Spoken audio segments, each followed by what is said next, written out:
Hello everyone, welcome to our channel teach together. आज थोड़ा सा एनर्जी लो है, तो हम आज कुछ important questions and topics discuss कर लेते हैं जो आपके ईवीएस बुक की हैं। ठीक है, पर्यावरण अध्ययन की दक्षता, proficiency in pedagogy of environmental studies. Okay, तो मैं आपको वन बाय वन करके सारे टॉपिक्स बता देती हूँ, आप इनको नोट कर लीजिए, लिख लीजिए। ठीक है ना, चलिए स्टार्ट कीजिए। पर्यावरण अध्ययन का क्या अर्थ है? प्राथमिक स्तर पर पाठ्यक्रम क्षेत्र के रूप में पर्यावरण अध्ययन के क्षेत्र का वर्णन कीजिए। नेक्स्ट आप लिखेंगे, पाठ्यक्रम से आप क्या समझते हैं? पाठ्यक्रम की पुरानी और आधुनिक धारणा को स्पष्ट करते हुए पाठ्यक्रम की आवश्यकता और महत्व का उल्लेख कीजिए। ठीक है, आगे आप लिखेंगे, वर्तमान में प्राथमिक स्तर के पाठ्यक्रम में कौन कौन से दोष या कमियां हैं? पर्यावरण या सामाजिक अध्ययन के पाठ्यक्रम को सुधारने के लिए आवश्यक सुझाव दीजिए। अब आगे लिखिए, प्राथमिक स्तर पर विभिन्न कक्षाओं के लिए पर्यावरण अध्ययन पाठ्यक्रम का निर्माण करते समय आप कौन कौन से सिद्धांतों को ध्यान में रखेंगे? ठीक है, आगे आप लिखेंगे, पर्यावरण शिक्षा की धारणा और परिभाषाओं का विस्तार से वर्णन कीजिए। पर्यावरण शिक्षा के मुख्य सिद्धांत कौन कौन से हैं? नेक्स्ट लिखिए आप, पर्यावरण शिक्षा के सिद्धांत पर संक्षिप्त टिप्पणी लिखिए। नेक्स्ट इज, सतत विकास के लिए पर्यावरण शिक्षा के कौन से लक्ष्य और उद्देश्य हैं? विस्तार से लिखिए। अब आपने देखा होगा कि मैंने एक क्वेश्चन में दो क्वेश्चन इंक्लूड किए हुए हैं। ठीक है, तो ऐसा भी हो सकता है कि आपको ये अलग अलग करके भी दिया जाए। ठीक है, या फिर आपसे ये पूरा जितना मैंने बोला है उस हिसाब से पूछ लिया जाए, या फिर इसकी भाषा शैली बदल दी जाए। आप ध्यान रखेंगे, ठीक है ना, और स्मार्टली इसको लर्न करेंगे और समझेंगे। आगे लिखिए, ब्रूनर के संज्ञानात्मक विकास सिद्धांत की उपयोगिता की विवेचना कीजिए। ठीक, आगे आप लिखेंगे, पूर्व धारणाओं तथा वैकल्पिक धारणाओं पर एक टिप्पणी लिखिए। नेक्स्ट इज, जीन प्याजे के बौद्धिक या संज्ञानात्मक सिद्धांत से आपका क्या अभिप्राय है? बच्चों के विचारों को समझने से संबंधित प्याजे के संज्ञानात्मक सिद्धांत की महत्वपूर्ण अवस्थाओं का वर्णन कीजिए। आगे आप लिखेंगे,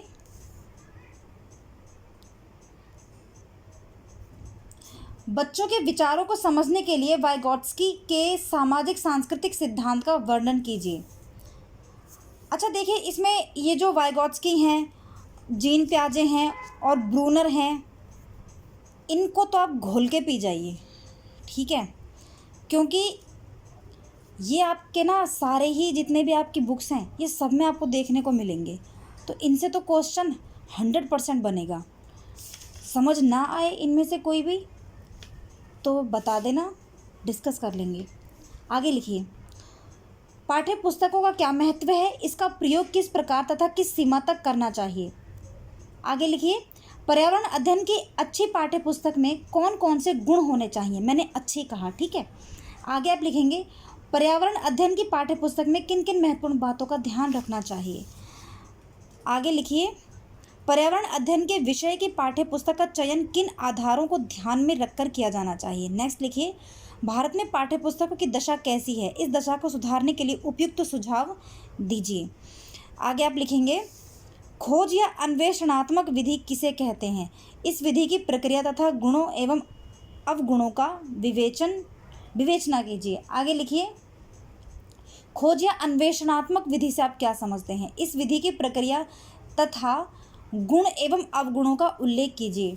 नेक्स्ट लिखिए, निरीक्षण विधि के अर्थ तथा प्रकारों का वर्णन करें। निम्नलिखित विधि के द्वारा छात्र के व्यवहार निरीक्षण करते समय आप सूचनाओं को संकलन, रिकॉर्डिंग तथा विश्लेषण किस प्रकार से करेंगे? ठीक है, आगे आप लिखिए, प्राथमिक कक्षा में विद्यार्थियों से संबंधित कुछ सहयोगी कार्य संबंधी क्रियाओं का संक्षिप्त परिचय दीजिए। अच्छा देखो, एक चीज़ और मैं बताऊं, ये ज़्यादातर जो ये आईसीटी कौन सी बुक है, हाँ, ये जो ईवीएस के आपकी बुक होते हैं ना, इसमें और आईसीटी वाली आपकी बुक में, इसमें क्वेश्चन ऐसे हैं कि उसकी भाषा समझ नहीं आती कि क्या क्वेश्चन बोल रहा है। मतलब शब्द इतने ज़्यादा उलझा देते हैं कि पल्ले नहीं पड़ता कि बोला क्या है। तो आप मुझसे प्रश्न का अर्थ पूछ लीजिए। ठीक है ना, आप कमेंट बॉक्स में मुझे बता दिया करें कि आपको कोई क्वेश्चन समझ नहीं आ रहा है, क्योंकि कई बार ऐसा होता है कि हमको आंसर पता होता है लेकिन सिर्फ और सिर्फ हम उलझ के रह जाते हैं प्रश्न की भाषा शैली में, उसके शब्दों में, और हम आंसर नहीं दे पाते। तो जब जब तक आपको प्रश्न समझ नहीं आएगा ना, तो आप उत्तर तो लिख ही नहीं पाएंगे, है ना। बहुत सरल सी बात है ये तो पहले पहले जब भी आप कोई आंसर करेंगे तो सबसे पहला काम क्या है कि आपको प्रश्न समझना है, प्रश्न की भाषा शैली को समझना है। और देखिए एक चीज़ और मैं बता दूं, अक्सर आपको आपके टीचर्स बताते रहते हैं कि भाई आप जितना हो सके सरल लैंग्वेज का यूज़ कीजिए। बात एक हद तक ठीक है कि आप सरल लैंग्वेज लिखिए जिसमें आप कंफर्ट फील करते हैं, जिसमें आप अपना बेस्ट दे सकते हैं, इस प्रकार के शब्दों का चयन कीजिए। लेकिन इसकी एक लिमिट होती है। जब आपको प्रश्न परोसा जाता है ना क्वेश्चन पेपर में, तो वो आपकी समझ के हिसाब से नहीं दिया जाता है कि आप कितने ज़्यादा शब्दों को लेकर कितने ज़्यादा आप खुले हुए हैं, या कितना ज़्यादा आपका ज्ञान है, शब्दों की पकड़ आपकी कितनी है कितनी नहीं। वो ऐसा नहीं सोचता, वो एक सटीक उत्तर बना के देता है जो अच्छी खासी भाषा में आपको देखने को मिलता है। तो मैं यहाँ पर थोड़ा सा आपसे ये बोलूँगी कि जितना हो सके अपने शब्दों की गुणवत्ता को एनरिच कीजिए, ठीक है। नए शब्दों को पढ़िए, याद कीजिए, उनको समझिए, ठीक है ना। क्योंकि अभी ऐसा तो नहीं है ना कि भाई आप तो वही 7वीं 8वीं 9वीं कक्षा के विद्यार्थी हैं। भाई अब तो सीखना है, ठीक है। अगर शब्दों को नहीं समझेंगे, उनके माया जाल को नहीं समझ पाएंगे, तो फिर पढ़ क्या रहे हैं, है ना। फिर तो कुछ पढ़ ही नहीं रहे, वही बच्चों वाली भाषा का यूज़ कर रहे हैं। इसको पढ़ाई थोड़ी बोलते हैं, ठीक है ना। आई होप आप समझ रहे होंगे। चलिए आगे लिखिए। अनुकरणीय विविध प्रविधि का क्या अर्थ है? संक्षेप में इस प्रविधि के सोपानों या चरणों तथा शिक्षण प्रशिक्षण में इसके लाभों या उपयोगिताओं की विवेचना कीजिए। आगे आप लिखिए, क्रीडन या गेमिंग की शिक्षा के क्षेत्र में क्या उपयोगिता या महत्व है, ठीक है। आगे आप क्या लिखेंगे, मस्तिष्क उद्वेलन या मस्तिष्क विप्लव का क्या अर्थ है? इस विधि की प्रमुख विशेषताओं, कमियों या दोषों या उद्देश्यों तथा इसके प्रयोग हेतु अपनाए जाने वाले पदों या चरणों पर प्रकाश डालिए। अब 3-4 प्रश्न इसमें अपने आप में समेट लिए हैं, कोई भी एक आपसे पूछ सकता है। आगे आप क्या लिखेंगे, प्रोजेक्ट विधि से आप क्या समझते हैं? इंपॉर्टेंट है ये। योजना विधि के आधारभूत सिद्धांतों के सोपानों का वर्णन कीजिए, ठीक है। आगे लिखिए, पर्यावरण अध्ययन में प्रश्न पूछने का क्या महत्व है? सामाजिक अध्ययन में प्रश्न के उद्देश्यों पर प्रकाश डालिए, ठीक है। आगे आप लिखेंगे, अब निरंतर व्यापक मूल्यांकन का क्या अर्थ है? मूल्यांकन के मुख्य प्रकारों का वर्णन कीजिए, ठीक है। आगे लिखिए, मूल्यांकन से संबंधित महत्वपूर्ण विधियां कौन कौन सी हैं? प्राथमिक कक्षाओं के बच्चों के लिए आप कौन सी मूल्यांकन विधियों का प्रयोग करेंगे, ठीक है। आगे लिखें आप, इकाई योजना के अर्थ को स्पष्ट करते हुए इसके मुख्य प्रकारों, सोपानों, लाभों तथा कमियों का उल्लेख करें। आगे लिखना है, सामुदायिक संसाधन पर्यावरण अध्ययन पढ़ाने के लिए किस प्रकार से महत्वपूर्ण है? वर्णन कीजिए। नेक्स्ट लिखिए,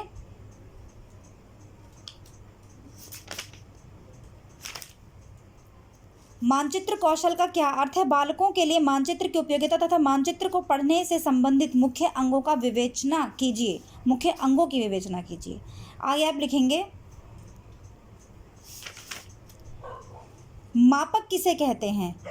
मापकों की रचना एवं प्रकार की विस्तार पूर्वक विवेचना कीजिए। नेक्स्ट लिखिए, कक्ष अभ्यास के लिए अध्यापक किस प्रकार योजना बनाता है? आगे लिखें, आवाज़ से आपका क्या अभिप्राय है? आवाज़ के विभिन्न प्रकारों का वर्णन कीजिए।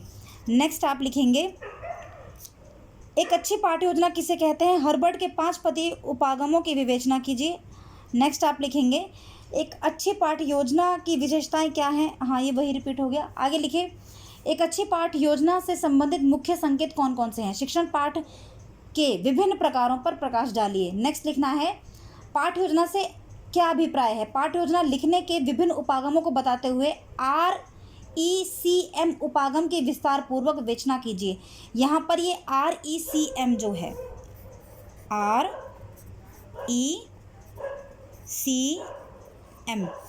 इस प्रकार, ठीक है, RECM, तो इसको आपको विस्तार पूर्वक लिखना है। आगे आप क्या लिखना है आपको, अब इसमें जितने भी योजनाएं हैं ना, दैनिक पाठ योजना, साप्ताहिक पाठ योजना, ये इनको ना सबको कर लेना, जो मैं करवा चुकी हूँ पहले ही, ठीक है। उसके अलावा थोड़ा सा इन्हें भी देख लीजिए, मैं आपको बता देती हूँ। अच्छा, इनको ज़रा फटाफट लिखना, फटाफट, ठीक है। चलो लिखो, तालिका चार्ट क्या होता है, इकाई योजना की सीमाएं क्या हैं, विज्ञान प्रदर्शनी के किन्हीं 4 लाभों को लिखिए, हमारे शरीर में कार्बोहाइड्रेट्स के कार्य क्या होते हैं, मानव शरीर में लोहे की कमी से क्या लक्षण होते हैं, ऊर्ध्वपातन क्या है, कठोर जल के अवगुण लिखिए, वृक्षाकृति चार्ट क्या होते हैं, इकाई योजना के कोई 4 लाभ लिखिए, कैडस्ट्रल मानचित्र से आपका क्या अभिप्राय है, हमारे शरीर में प्रोटीन के क्या कार्य हैं, मानव शरीर में कैल्शियम की कमी से कैल्शियम की कमी के क्या लक्षण होते हैं, पोटैश कांच और सोडा कांच के क्या उपयोग हैं, ड्यू लोकल और न्यू लोकल फैमिली से आप क्या समझते हैं, समय चार्ट क्या होता है, विभिन्न प्रोजेक्ट साधन कौन कौन से हैं, स्थलाकृति मानचित्र से आपका क्या अभिप्राय है, संतृप्त एवं असंतृप्त वसा क्या है, मानव शरीर में पोटेशियम की कमी के क्या लक्षण होते हैं, फ्लिंट एवं पाइरेक्स कांच के उपयोग बताइए, और पितृस्थानीय एवं मातृस्थानीय परिवार से आपका क्या अभिप्राय है, ग्राफ चार्ट से आपका क्या अभिप्राय है, राजनीतिक एवं प्राकृतिक मानचित्र क्या होते हैं, हैचूर के कोई 4 दोष लिखिए, मानव शरीर में सोडियम क्लोराइड की भूमिका क्या है, भोजन के क्या कार्य हैं, थर्मोसेटिंग प्लास्टिक के बारे में लिखिए, पाठ योजना से आपका क्या अभिप्राय है, ठीक है। अब ये और लिखिए जो आपके 8 से 10 नंबर के होंगे, इकाई विधि के लाभों का वर्णन कीजिए, दृश्य श्रव्य साधन से आपका क्या अभिप्राय है, इनका तकनीक के आधार पर वर्गीकरण कीजिए। नेक्स्ट लिखिए, कौशल प्राप्ति पाठ के विभिन्न चरणों का वर्णन कीजिए। नेक्स्ट इज जल की अशुद्धियों को दूर करने की विभिन्न विधियों का वर्णन कीजिए। नेक्स्ट आपको लिखना है, बच्चों से संबंधित परावर्तक पत्रिका के महत्व का वर्णन कीजिए। नेक्स्ट लिखिए, समोच्चय रेखा से आपका क्या अभिप्राय है, समोच्चय कैसे लिखेंगे, समोच्चय इस प्रकार लिखा गया है, ठीक है। तो समोच्चय रेखा से आपका क्या अभिप्राय है, इसके गुण एवं दोषों का वर्णन कीजिए। नेक्स्ट, आवास से आपका क्या अभिप्राय है, आवास के विभिन्न घटकों का वर्णन कीजिए। नेक्स्ट लिखना है, दैनिक पाठ योजना एवं इकाई पाठ योजना में अंतर बताइए। आगे लिखिए, पाठ योजना निर्माण सैद्धांतिक आधार का वर्णन कीजिए। आगे लिखिए, पौधों और जंतुओं के पारस्परिक निर्भरता का वर्णन कीजिए। नेक्स्ट इज कक्षा अभ्यास के लिए अध्यापक डायरी की क्या भूमिका है। नेक्स्ट लिखिए, फिल्म पट्टियों के विभिन्न शैक्षिक गुणों का वर्णन कीजिए। अगला प्रश्न लिखिए, पाठ्यक्रम के विभिन्न लाभों का वर्णन कीजिए। पर्यावरण शिक्षा के क्षेत्र का वर्णन कीजिए। पर्यावरण सचेतना का वर्णन कीजिए। ब्रूनर के संज्ञानात्मक विकास के सिद्धांत का शिक्षा में क्या उपयोग है। पाठ्य पुस्तक की क्या हानियां हैं। आगे लिखिए, पाठ्य पुस्तकों के सुधार के लिए विभिन्न सुझावों के उल्लेख कीजिए। खोज विधि की सीमाओं का वर्णन कीजिए। पर्यावरण अध्ययन में निरीक्षण विधि का क्या महत्व है। ठीक है, फटाफट सुनते चले जाइए। आगे लिखना है, पर्यावरण अध्ययन के एकीकृत उपागम के लाभों का वर्णन कीजिए। सतत विकास के लिए पर्यावरण शिक्षा के उद्देश्य क्या हैं। पर्यावरण शिक्षा के सिद्धांतों का वर्णन कीजिए। पियाजे के संज्ञानात्मक विकास के सिद्धांत की नर्सरी एवं प्राथमिक स्कूलों के अध्यापकों के लिए उपयोगिता का वर्णन कीजिए। नेक्स्ट, बच्चों के विचारों के विकास में वंशानुक्रम एवं पर्यावरण के महत्व का वर्णन कीजिए। नेक्स्ट, पर्यावरण अध्ययन की एक अच्छी पाठ्य पुस्तक का चुनाव करते समय किन मानदंडों का ध्यान में रखना चाहिए। नेक्स्ट, एक अच्छी परियोजना के गुण क्या होने चाहिए। नेक्स्ट, भ्रमण के विभिन्न लाभों का वर्णन कीजिए। नेक्स्ट, पर्यावरण संरक्षण में विद्यालय में के बाह्य कार्य क्या हैं। अगला लिखिए, आदर्शवाद और पाठ्यक्रम के बारे में लिखिए। अगला लिखिए, सतत विकास करने हेतु विभिन्न उपायों का वर्णन कीजिए। आगे लिखिए, भारतवर्ष में पाठ्य पुस्तकों की दशा का वर्णन कीजिए। आगे लिखिए, पर्यावरण अध्ययन में कार्यों संबंधी क्रियाओं के महत्व का वर्णन कीजिए। आगे लिखिए, निरीक्षण विधि में कमियों का वर्णन कीजिए। आगे लिखिए, पर्यावरण अध्ययन की एक अच्छी पाठ्य पुस्तक की विशेषताओं का वर्णन कीजिए। ये हो चुका है, ठीक है। तो ये कुछ आपके महत्वपूर्ण प्रश्न और टॉपिक्स हैं। कुछ शब्दों को हेर फेर करके लिखा गया होगा, घबराना मत। आप अपनी बुक को खोलिए, पहचान कीजिए और इनको याद करिए। मिलते हैं कल। Thank you, good bye and take care.